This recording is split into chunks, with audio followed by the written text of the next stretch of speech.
sa kalagayan ko. Yung gusto mong magsimba, gusto mong atin ng simba, service.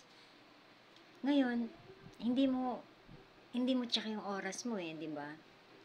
Basta ako, alis ako, sabi ko, kaso yung pamangkin ko, inatake ng epilepsy.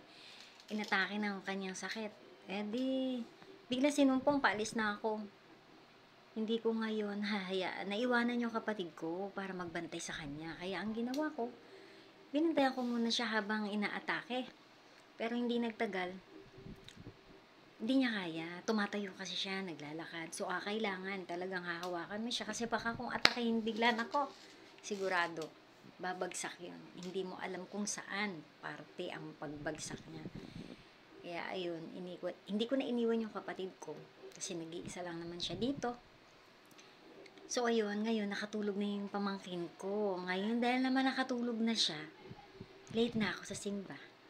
Sa mass, hindi na ako nakasimba.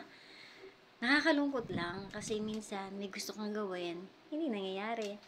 Tapos yung hindi mo gustong gawin, yung nagagawa mo. Nakakalungkot. Kaya minsan ang hirap isipin kung ano ang uunahin mo sa buhay. Yung mga mahalagang bagay pa o anong hindi mo alam Bakit ba parang hindi umaayon yung takbo ng panahon sa'yo. Siguro hindi pa yun yung time. Kaya ganun. Ano bang magagawa ko, diba? Wala lang. Nalungkot lang ako kasi hindi na ako nakasimba. Isang beses lang naman yun sa isang linggo. Diba? Yung pag-worship sa Lord. Kasi nga, syempre, kailangan mo rin yun. Hindi naman kailangan ni Lord, pero kailangan mo. Kailangan ko hindi nagawa.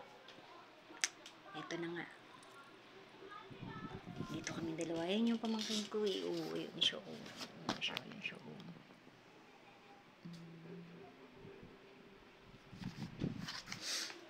Tinanggal ko nga yung kortina dito kasi kung di ko aalisin, hinihila niya yon. So yung bakal na nakaano dun sa kortina, baka tamaan siya.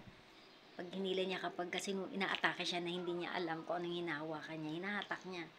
So ngayon inalis ko na lang. Kita-kita parang ang dumi